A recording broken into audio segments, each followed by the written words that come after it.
Bismillahir Rahmanir Rahim.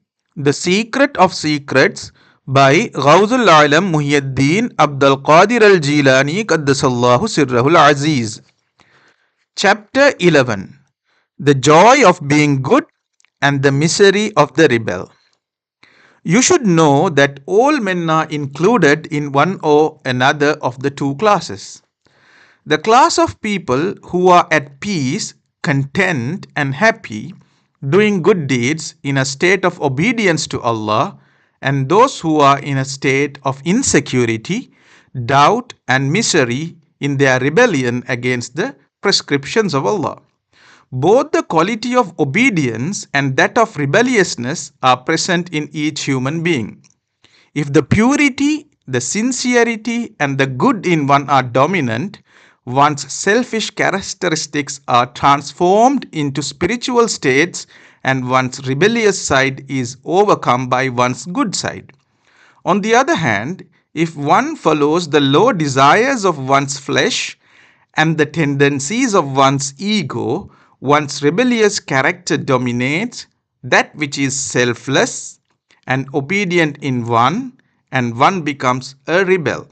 If both of these contrary characteristics are equal, the hope is that the good will overcome, as promised. He that doth good shall have 10 times as much to his credit.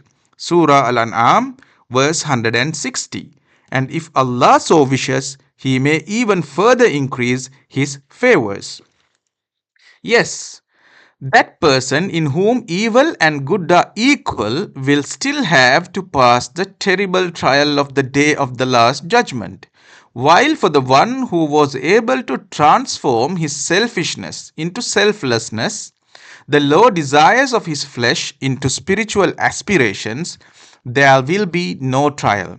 There is no accounting to be given. He will enter paradise without passing through the terrors of the last day.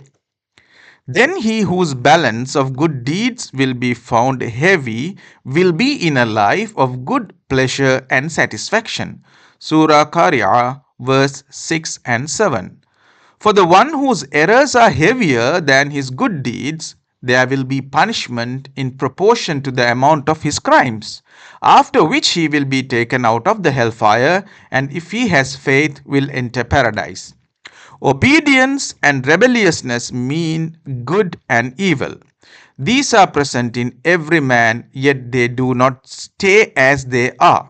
The good may turn into evil and the evil into good, as our master, the Prophet Muhammad sallallahu alaihi wasallam says, while the one in whom good is dominant finds salvation, peace and joy, and becomes good, and the one in whom evil is more than good rebels and becomes evil. The one who recognizes his errors and repents and changes his ways will have his state of rebelliousness transformed into obedience and devotion. It is indeed decreed that both good and evil, both the blissful life of the obedient believer and the miserable life of the rebel are states that prophets are born with. Both are hidden in the potential of every man. Our master, the Prophet Muhammad sallallahu alaihi wasallam says, the one who is fortunate enough to be good is good in his mother's womb itself, and the wretched sinner is a sinner already in his mother's womb. That is the way it is, and no one has the right to discuss it. The matter of destiny is not to be discussed, for if one is led to such discussion, one is led to heresy and disbelief. Furthermore, no one has the right to use destiny as an argument to abandon all effort, all good deeds. One may not say, if my destiny is to be one of the good, why should I tire myself trying to do good deeds, as I am already blessed?